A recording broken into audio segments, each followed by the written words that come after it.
नमस्कार।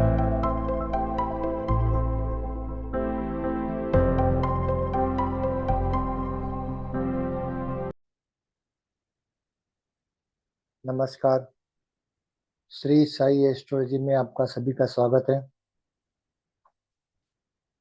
आज मैं एक अलग टॉपिक में वीडियो बनाने जा रहा हूँ कि हम अपनी कुंडली को एनालाइज कैसे करें। जनरली अपनी खुद की कुंडली में हमें किस तरह से दशा, अंतरदशा या प्रत्यंतर देखनी चाहिए, क्या क्या पैरामीटर्स है, क्या क्या स्टेप्स है, मैं आज बताऊंगा। आप जरूर चेक कीजिए। चलिए मैं आपको शेयर स्क्रीन करता हूँ यहाँ पे। मैंने आपके सामने जगने थोड़ा से स्क्रीन ओपन करके रखी है यहाँ पे। ठीक है। यहाँ पे गोचर कुंडली में 21 नवंबर की दोपहर के 3:18 की। देखिए पहले तो सबसे पहले अपनी खुद की कुंडली को एनालाइज करने के लिए आप पहले देखिए कि आपकी जन्म का आपका अभी दशा कौन सी दशा चल रही है अभी। फिलहाल के टाइम में आपके होरोस्कोप में आपके खुद की कुंडली आप देख रहे हो या और किसी की कुंडली देख रहे हो तो कौन सी दशा चल रही है। ठीक है, तो यहाँ पे ये गोचर कुंडली है। तो समझो मैं और एक कुंडली ले लेता हूँ यहाँ पे एग्जाम्पल के तौर पे। यहाँ पे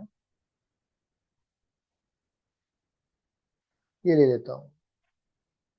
ये जरा प्रोग्राम में कुछ गड़बड़ है, नहीं ओपन हो रहा है। ठीक है, ये भी नहीं हो रहा है। चलो ठीक है, इससे चला काम चला जाता है। लगता है शायद प्रोग्राम अनइंस्टॉल करके वापस इंस्टॉल करना पड़ेगा, कुछ इश्यू आ गए। गोचर कुंडली से मैं आपको एक्सप्लेन कर देता हूँ। यहाँ पे देखिए जो दशा चल रही है यहाँ पे, विंशोत्तरी दशा, वो शायद शनि महाराज की चल रही है। क्यों शनि महाराज की चल रही है? तो आपको पता होना चाहिए कि जन्मकालीन चंद्रमा का प्रोग्रेशन हमारा हर एक दशा से होता है, हर एक नक्षत्र से होता है। तो जन्मकालीन चंद्रमा फिलहाल पुष्य नक्षत्र से गोचर कर रहा है। आज वैसे भी गुरुवार है, थर्सडे, गुरु पुष्यामृत का योग भी है। बहुत अच्छा योग है। वो चंद्रमा कर्क राशि में अभी फिलहाल चंद्रमा गोचर कर रहे हैं पुष्य नक्षत्र से। और गुरुवार यानी कि इसमें आप देखो तो वार और नक्षत्र का कॉम्बिनेशन है, गुरुवार और पुष्य नक्षत्र, यानी कि गुरु पुष्यामृत नक्षत्र, बहुत अच्छा दिन है। ठीक है, चलिए हम अपने टॉपिक पे वापस चलते हैं। तो आप देखिए पुष्य नक्षत्र है। तो सबसे पहले आप क्या कीजिए कि आपकी कुंडली में आपका जो लग्न है, आपका जो लग्न लॉर्ड है, हमेशा याद रखिए कोई भी ग्रह उच्च का या नीच का आप इसमें दिमाग में ये सब मत रखिए। नीच का जो ग्रह रहता है, डेबिलिटेड प्लैनेट है, वो आपको ज्यादा मेहनत करवाता है। वो सेक्टर को लेके वो जिस भाव में भी बैठा है ये समझ के लीजिए, चाहे वो D1 में हो, D9 में हो, कोई भी डिविजनल चार्ट में हो, वो आपको मेहनत करवाएगा। आपको ग्रोथ के लिए, आगे बढ़ने के लिए आपको मेहनत करवाएगा। जब भी उच्च का ग्रह रहेगा तो कभी कभी क्या होता है कि आपको चीजें आसानी से मिल जाती है बिना प्रयास के या कम प्रयास में। वो भी एक अच्छी बात है। ठीक है, तो पहले आप देखिए कि आपका जो लग्न है, लग्न बोल तो हमारी इच्छा है। और लग्न नहीं, हमारे जो कुंडली के 12 के 12 भाव है, 12 के 12 भाव से हमें कुछ ना कुछ मिलता है। ईश्वर ने हमें यही चीजें प्रदान करने के लिए हमारा हॉरोस्कोप की रचना की है, क्रिएशन किया है। पंचम भाव है, तो हमें संतान चाहिए तो पंचम भाव का अच्छी स्थिति में होना, कारक का अच्छी स्थिति में होना, पंचमेश का अच्छी स्थिति में होना, प्लस B7 को भी हमें इसी तरह इन्वेस्ट करना चाहिए। तो हमें कुछ ना कुछ चाहिए, तो हर एक भाव से कुछ ना कुछ हमें मिलता है, हमें दशा के दरम्यान। ठीक है, तो यहाँ पे कोई भी भाव हो, पहला भाव हो, सप्तम भाव हो, पंचम भाव हो, या फिर अष्टम भाव हो। ठीक है, क्योंकि ज्योतिष विद्या गुड़ विद्या के लिए हम अष्टम भाव भी देखते हैं। तो लग्न है, वो लग्न हमें हमारी इच्छा बताती है, विश बताती है कि मुझे ये इच्छा है, मुझे ये करना है। तो इच्छा को पूरा कौन करेगा और विश को फुलफिलमेंट कौन करेगा? लग्नेश, उस भाव का स्वामी, उस भाव का लॉर्ड, स्वामी। तो लग्नेश अच्छी स्थिति में बोलते हो केंद्र में। केंद्र क्या है? एक पहला भाव, चौथा भाव, सातवां भाव, 10वां भाव। और त्रिकोण, तो त्रिकोण में पहला भाव भी आता है और केंद्र में भी पहला भाव आता है, प्लस पांचवा भाव और नौवां भाव जो त्रिकोण में आते हैं, तो वो अच्छी स्थिति मानी गई है। पर यहाँ पे कभी कभी आप बोलोगे तो आप आपके दिमाग में क्वेश्चन आएगा, डेबिनेटेड राशि आ गई तो अच्छी बात है। अपने विश को, अपनी इच्छा को पूरी करने के लिए, फुलफिलमेंट डिजायर को पूर्ण करने के लिए आप ज्यादा मेहनत करोगे, ठीक है, वो भी अच्छा है। और उच्च का हो गया तो बहुत बेहतर है, आपको कम प्रयास में जल्दी सफलता मिल जाएगी। पहला पॉइंट तो ये हो गया।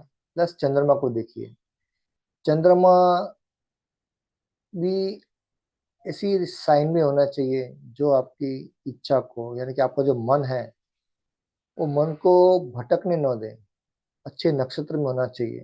तो नक्षत्र का भी थोड़ा बहुत नॉलेज आपको होना चाहिए। नक्षत्र में हमेशा याद रखिए, जैसे मैं आपको यहाँ पे बता रहा हूँ, ये जो दशा है, ये भी जो भी जितने भी ये चंद्र की शनि महाराज की दशा है, मरकरी, ये चंद्र का प्रोग्रेशन है।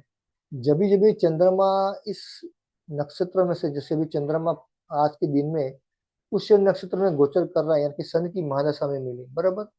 तो उसका मतलब क्या हो गया, उसका मतलब क्या हो गया कि चंद्र जब भी, जिस तरह से अभी शनि की महादशा है, तो शनि के बाद में बुध की महादशा आएगी। बुध बोले तो कौन सा हो गया, यहाँ पे देखिए, मर्क्यूरी हो गया, बरोबर है।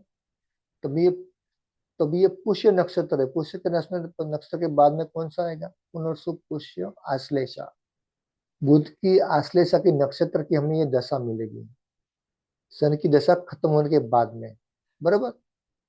तो यहाँ पे इसके डेटीज वगैरह है, वो भी आप ध्यान में रखिए, यानी कि पुष्य नक्षत्र के कौन से डेटीज, देवी या देवता है, वो उसको आप अपने दिमाग में बैठ के बिठा के रखिए। आपको इसके जो लॉर्ड वगैरह है, जैसे शनि महाराज है, उसको कंसिडरेशन में नहीं लाना है, क्योंकि वो एक स्वामी है। पर इसका जो रिजल्ट हमें जो मिलेगा, समझो यहाँ पे अभी आज की तारीख में है, ये कर्क राशि में है, चंद्र जब पुष्य नक्षत्र में है, शनि महाराज की दशा है, तो मंगल भी बैठा हुआ है यहाँ पे और चंद्र भी बैठा हुआ है। तो पुष्य में जो मंगल महाराज बैठे हुए हैं, तो वो उसके पुष्य नक्षत्र की जो भी देवी या देवता है, उसी हिसाब से उसको फल मिले, ठीक है। तो ये हमेशा ध्यान में रखिए। उसके बाद में नेक्स्ट जो स्टेप है, वो आपको नवमांश में जाके देखना है। नवमांश में क्यों? क्योंकि वो जो ग्रह बैठा हुआ है, कर्क राशि का जो 30 डिग्री का जो स्पैन है, उसमें 13-20 का एक स्पैन है, 13-20 का एक स्पैन है, यानी कि 26-40। और 3 डिग्री 20 मिनट का एक छोटा स्पैन है, यानी कि हर एक नक्षत्र में 2.25 नक्षत्र का स्पैन दिया जाता है, यानी कि एक दो नक्षत्र पूरा आता है और एक नक्षत्र एक एक एक चरण या दो चरण लिए हुए आते हैं, ठीक है।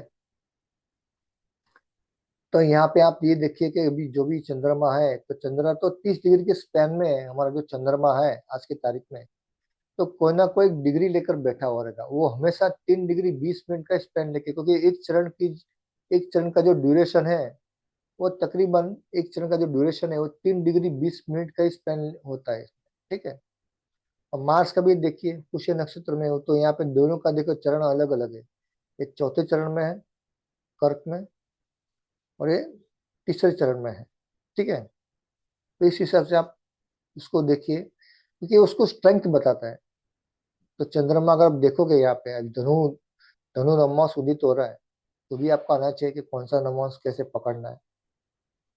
चार राशि हमेशा पकड़िए, 1 4 7 10, उसी हिसाब से आपको चलना पड़ेगा। तो आपको इतना बेसिक तो आता ही रहेगा। चंद्रमा फिलहाल अभी यहाँ पे देखिए कर्क नवमास में चौथे पद में है।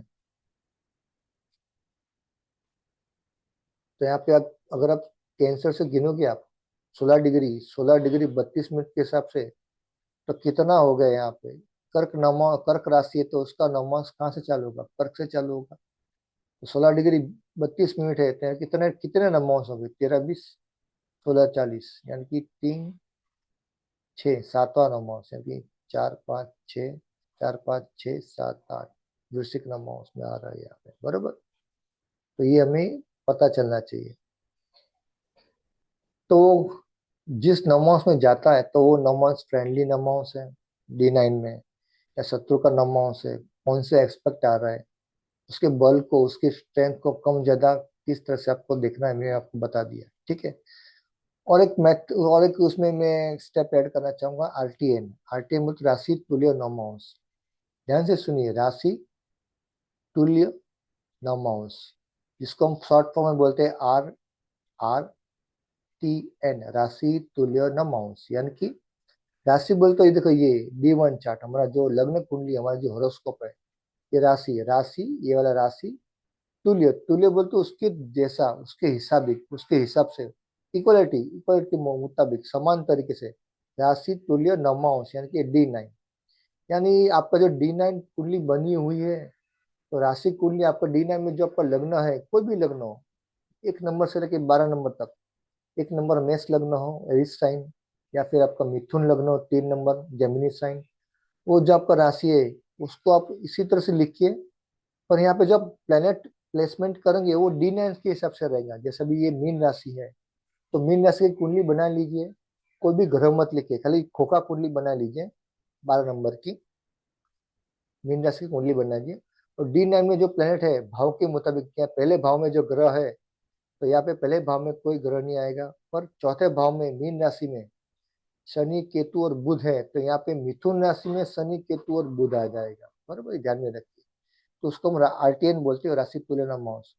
तो यहाँ पे ये जो शनि महाराज, केतु महाराज और बुध महाराज, ये चौथे भाव में आ गए हमारे, यानी कि हम चौथे भाव में नहीं आएंगे क्योंकि मीन राशि है, तो हम बोलेंगे कि ये लग्नांशा में आ गया। लग्नांशा बोल तो शनि केतु और बुध हमारे लग्न स्थान में आ गए, यानी कि शनि और केतु। शनि बोल तो हम अब बता सकते हो कि भाई लग्न अमावस्या में शनि महाराज आ गए तो आदमी बहुत मेहनती रहेगा। केतु आ गया तो थोड़ा बहुत डिटैचमेंट वाला रहेगा। मर्क्यूरी भी है तो थोड़ा बहुत इंटेलेक्चुअल, थोड़ा बहुत दिमाग चलाने वाला रहेगा। शनि के और बुध का कॉम्बिनेशन है तो कहीं ना कहीं थोड़ा बहुत अपना जो भी CA जैसा काम करने वाला, या फिर अपना मैथमेटिक्स वगैरह, या डीप डीप में अपना गणितरी में, यानी कि कैलकुलेशन करने में थोड़ा बहुत डीप रिसर्च में जाने वाला। और शनि कर्म कारक है, तो शनि केतु क्या है, शनि केतु कट करता है, यानी कि उसका प्रोफेशन में हमेशा वो स्टेबिलिटी उसको बहुत कम देखने को मिलेगी। तो शनि केतु बुध का कॉम्बिनेशन आपको यहाँ पे मिलेगा कि वो ज्यादातर आपको ये सब मिलेगा जब भी उसकी दशा अंतर्दशा आएगी तभी, ठीक है। ये एक स्टेप हो गया। उसके बाद में नक्षत्र पद में आप देखिए, जैसे मैं आपको बता दूं यहाँ पे कि नक्षत्र पद में जैसे अभी अभी ये कर्क राशि का नवमांश है यहाँ पे, ठीक है। ये चंद्र महाराज, तो चंद्र महाराज फिलहाल वृश्चिक नवमांश में बैठे हुए हैं। अब डायरेक्टली मैं आपको बता रहा हूँ, है तो कर्क राशि में। ये कर्क राशि में 3 नक्षत्र आते हैं,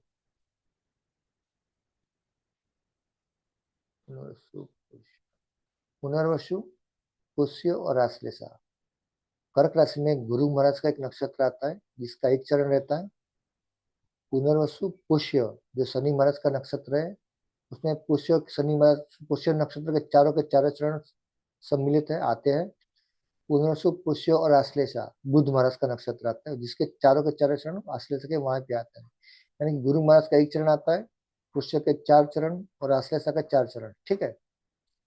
तो अब देखिए कि कर्क राशि में जो पुष्य नक्षत्र है, तो पुष्य नक्षत्र उसका जो चरण है, तो अपने चरण से, यानी कि चंद्र जो बैठा हुआ है वो अपने अपने चरण से, अपने जो 30 डिग्री का जो स्पैन है उसमें एक एक भाग, एक सेक्टर पुनर्वसु का एक चरण है, ये वाला। बाद में पुष्य का है और आखिर में आश्लेषा का है। तो कर्क राशि का जो 30 डिग्री का स्पैन है, तो अपने नक्षत्र से ये जो चरण है कहाँ पे गया हुआ है, तो आपको कैसे पता चलेगा। तब कर्क राशि को कुंडली बना लीजिए एग्जाम्पल के तौर पे। फिर भी अगर आप दिमाग में अच्छा आपको पता है तो आपको पता चलेगा वृश्चिक राशि में बैठा हुआ है, तो कर्क से वृश्चिक है जो पंचम है, यानी कि अपने नक्षत्र पद से वो पंचम में गया हुआ है। तो अच्छा है ना, तो आपको पंचम भाव के सिग्निफिकेंस आपको मिलेंगे, जैसा जो भी आपको पंचम भाव के जो भी सिग्निफिकेंस फल्स फ्रूट्स वगैरह है वो आपको पता ही रहेंगे, जो भी अच्छा है। पर हमेशा याद रखिए कि अगर इसके बजाय ये धनु राशि में जाता, यानी और एक डिग्री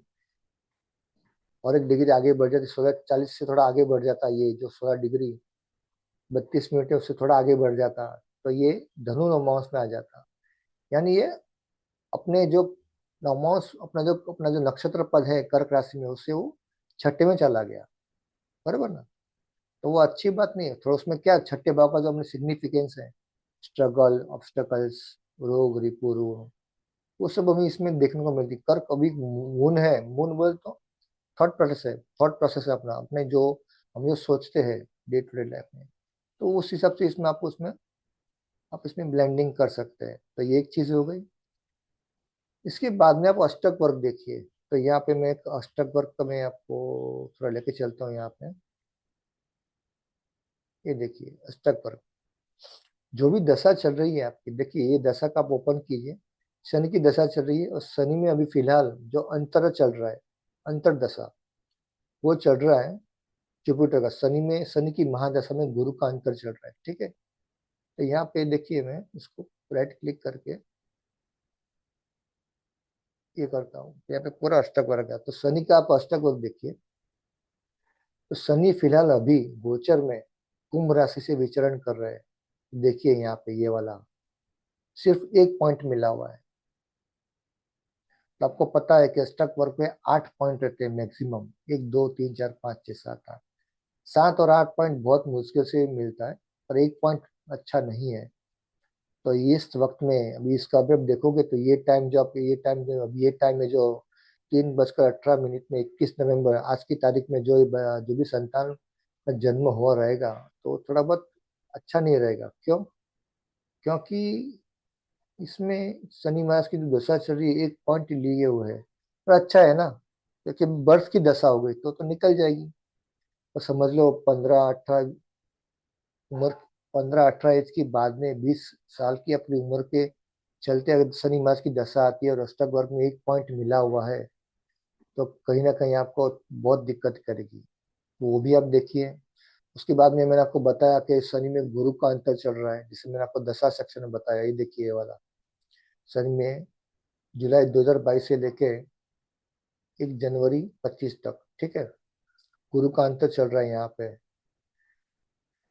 तो देखिए शनि में गुरु, यानी कि शनि का जो पोर्टफोलियो है गुरु, तो गुरु यहाँ पे ये इस कुंडली में टॉरस में बैठे हुए हैं वक्री होकर, और शनि महाराज बैठे हुए कुंभ राशि में यहाँ पे हैं। तो आप देखोगे 1 2 3, यानी कि शनि महाराज से गुरु चौथे स्थान में बैठे हुए हैं। तो यहाँ पे उसको 5 पॉइंट मिला है, तो कहीं ना कहीं अच्छा ही है।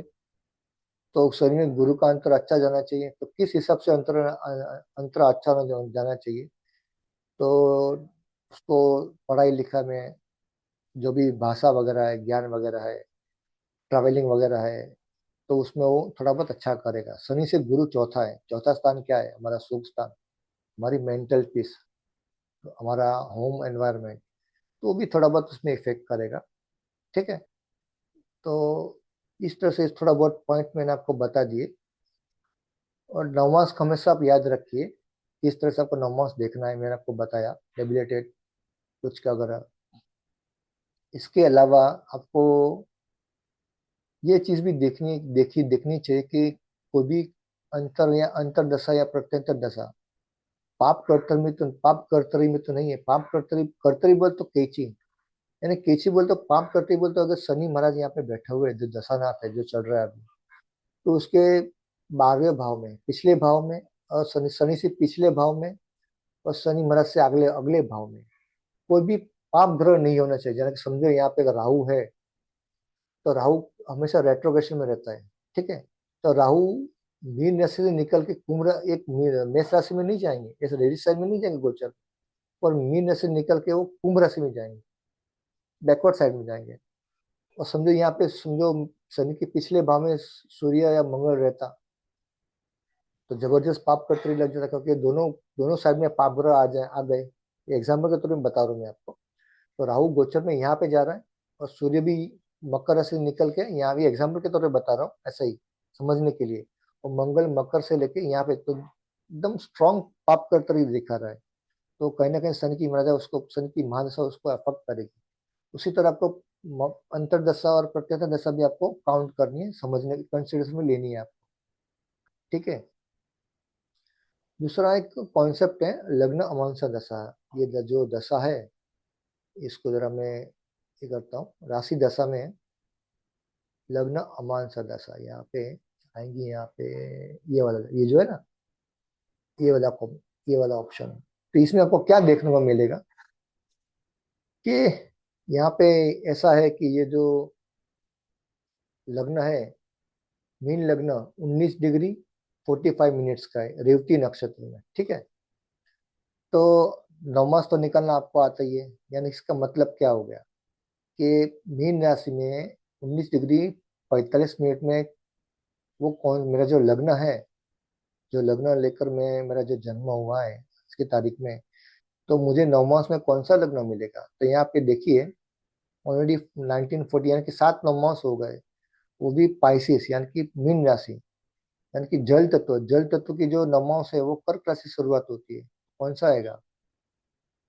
तो यहाँ पे 19 डिग्री 45 मिनट यानी कि 3 डिग्री 20 मिनट, 6:40, 10, 13:20, 16:40 और 20, बराबर। यानी कि 19 डिग्री खत्म हो गया है और 45 मिनट्स हो गया है। ठीक है। तो ये छठे नवमास में यानी कि 4, 5, 6, 7, 8, 9 धनु नवमास यहाँ पे उदित हो रहा है।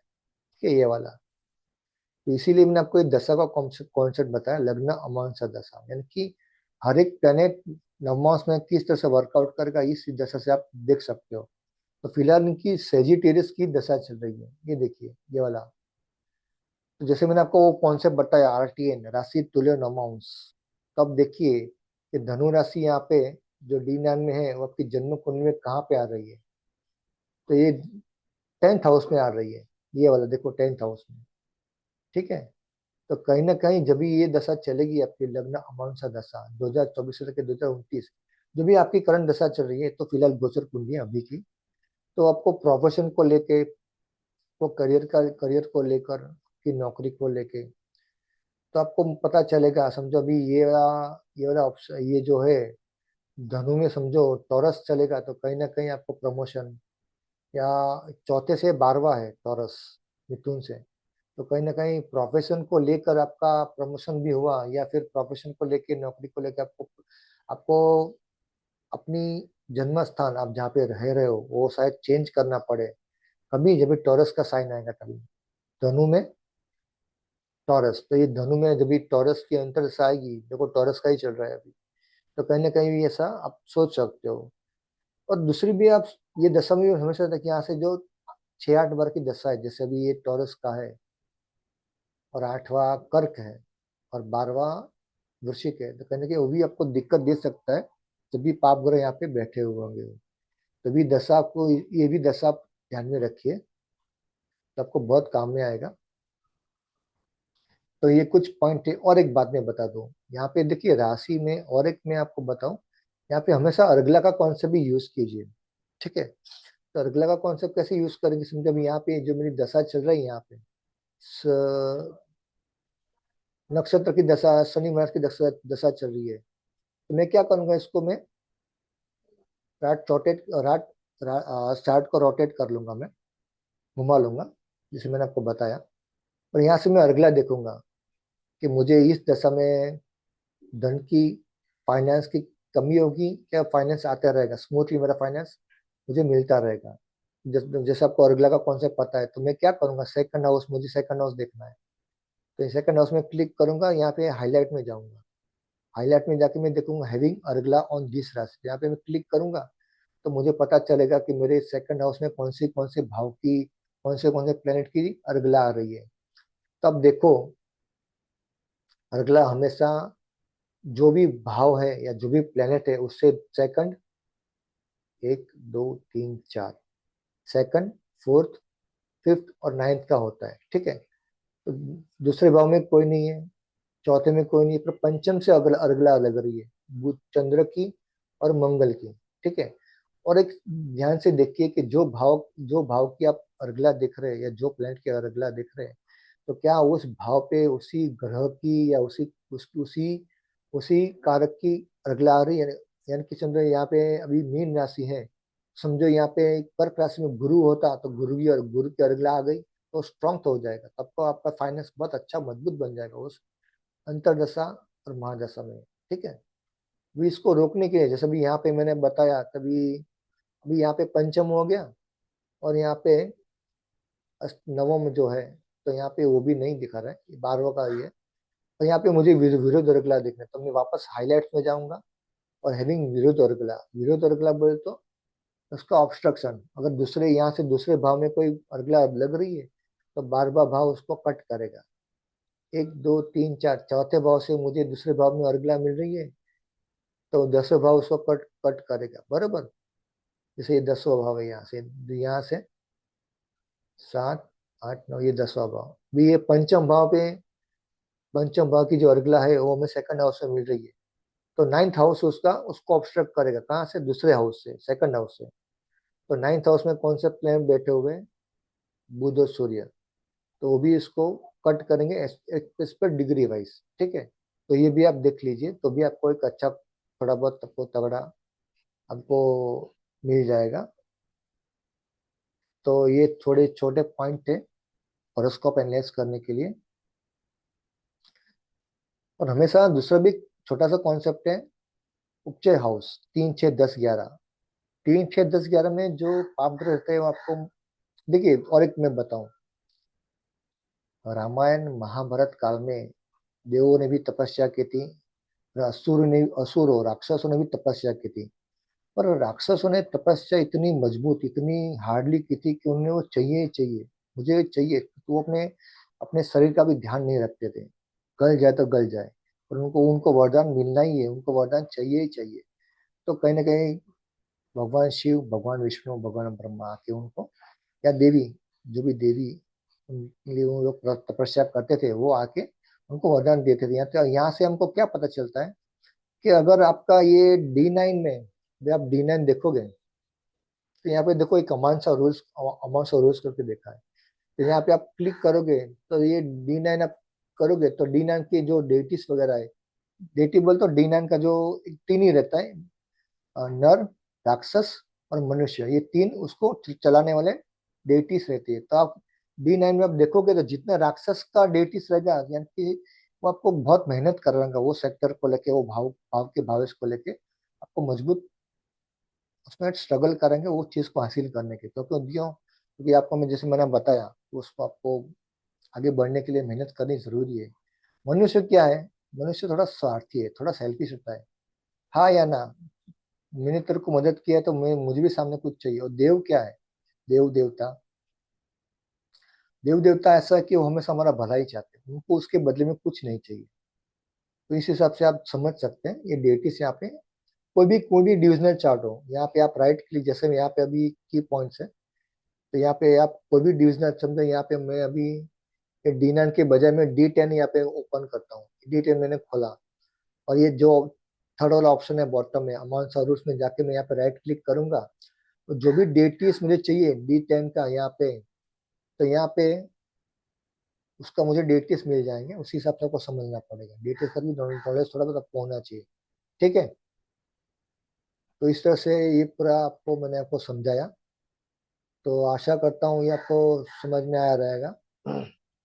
अष्टक वर्ग, D9 डेटिस वगैरह, नक्षत्र पद, तो ये पूरा सम्मिलित करके पाप कर्तरी, राशि तुलन अमाउंट, ना कहीं बहुत सारी हिंट्स, कहीं बहुत सारी स्टेप्स मैंने आपको दिए, वो आप देखिए। और हर एक नक्षत्र में बैठे हुए जो भी दशा प्लैनेट है उसका डेटिस की मतलब आपको फल मिलता है। तो मैं चाहता हूँ कि आप जरूर उसको अप्लाई कीजिए। यहाँ पे मैं स्क्रीन स्टॉप कर रहा हूँ। तो ये वीडियो आपको कैसा लगा जरूर कमेंट में बताइए, और आपकी दशा को एनालाइज कीजिए। तो मिलते हैं अगले वीडियो में। तो आपको ये वीडियो कैसा लगा जरूर कमेंट में बताइए, वीडियो को शेयर कीजिए ताकि दूसरे लोग भी सीख सके, और इस चैनल को सब्सक्राइब कीजिए, लाइक कीजिए, और मिलते हैं अगले वीडियो में। नमस्कार, ध्यान रखिए। चैनल का नाम है श्री साई एस्ट्रोलॉजी। मिलते हैं। नमस्कार।